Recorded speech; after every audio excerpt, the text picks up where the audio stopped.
Okay, so let's review this review. We're going to go get some opposition reaction. We're joined by our critics now. Conservative defense critic James Bezan joins me from Winnipeg, and in Victoria, Randall Garrison, the NDP defense critic. Gentlemen, thanks so much for joining us. I'm going to start with you, James. Do you think this review is needed, or do you think it's a delay tactic to avoid buying equipment?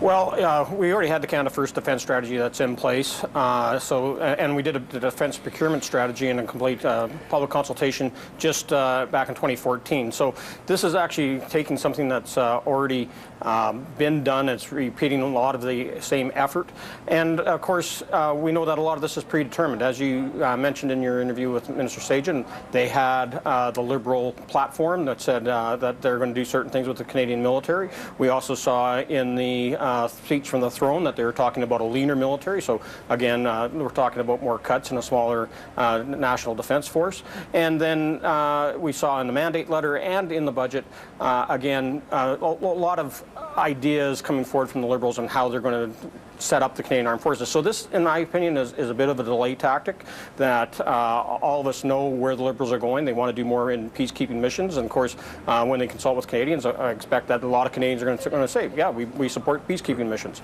That means that we need a different type of military equipment for our armed forces, whether that's Air Force, Navy, or the Army. And that will change the cost matrix. And of course, when you start hearing them talk about efficiencies, when you hear them talking about leaner and more agile, and you also hear some pundits talking about reducing the troop strength who will be participating in these consultations. It does raise a lot of red flags about whether or not we're going to have a strong, well-equipped and ready Canadian Armed Forces who are prepared to protect Canadian sovereignty, protect Canadians at home and abroad.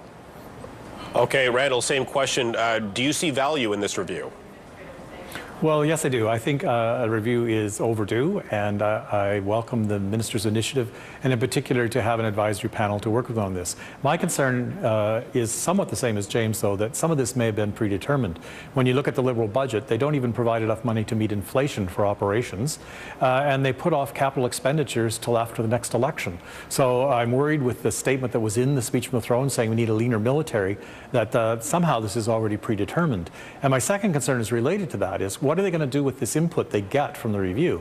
I would like to see a commitment from the government that they will take a draft report and bring it back to Parliament, perhaps to the Defence Committee, and have input from all parliamentarians on the conclusions they reach from this review. But so far, we don't have any such commitment. That's interesting. First of all, I'm surprised that you actually agree with each other on something. James, over to you again. When you were in government, as you know, ministers get briefed by experts and they meet stakeholders. So in your mind, what would a sweeping review like this teach a defense minister that he already doesn't know?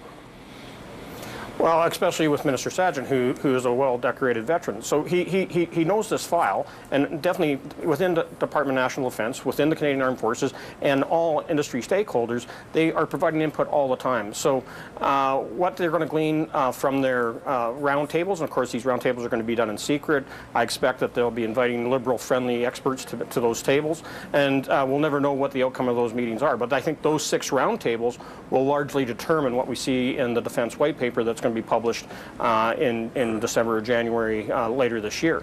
So I have, as Randall does and many others, have a major concern over how are they going to incorporate what we hear.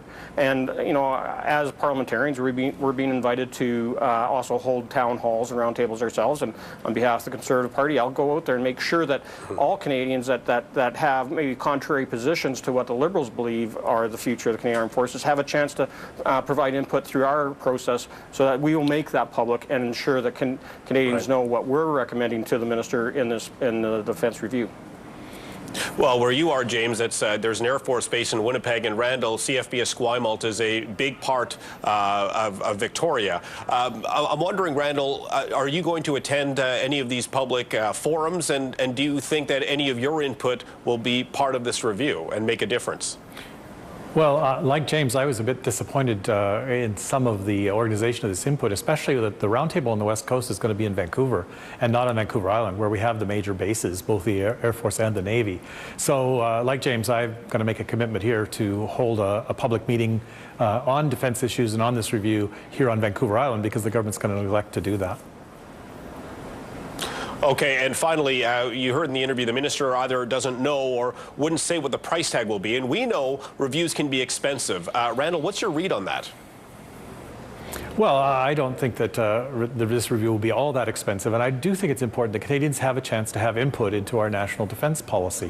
What I hear locally from people who are involved with the military and what I hear from the community at large is that we think that the country's gone in a wrong direction, and they'd like to see more commitment to peacekeeping, they'd like to see more commitment to multilateralism, and despite the Liberals' rhetoric, that's not actually the policy that they're pursuing right now when it comes to the conflict in the Middle East. They're pursuing the same policies that the Conservatives pursued. Okay, last word goes to James Bezan. What's your take on the price tag? Well, first, just to say that the Liberals actually did step away from combat, and so we don't have our F-18s anymore in the fight, and we know where foreign policy in within the Liberal government actually sits. Trudeau seems to be wanting to disengage from a military standpoint in how we use the Canadian Armed Forces on international policy development. That's in the interests of Canada. So, you know, rather than the price tag of actually doing the review, because I think a lot of this will be done by parliamentarians, it's going to be done online. It's really the 6 roundtables where the big costs might be, but it's still just gathering people together and having discussions. It's not going to be huge. My main concern is how are they going to resource the defense policy once it's done? Is the dollars going to be there to support procurement? Is the dollars going to be there to have a well-trained and ready and capable force? Or are we going to continue to see, you know, a smaller military, less troop numbers, both in reserve and regular forces? And are we ultimately looking at cuts, as we saw in this last budget, where $3.7 billion was taken out of procurement and punted off until after the next election? Okay, gentlemen, we're going to have to leave it there. Thanks so much for joining me. James Bezan in Winnipeg, Randall Garrison in Victoria. Thanks so much. Thank you.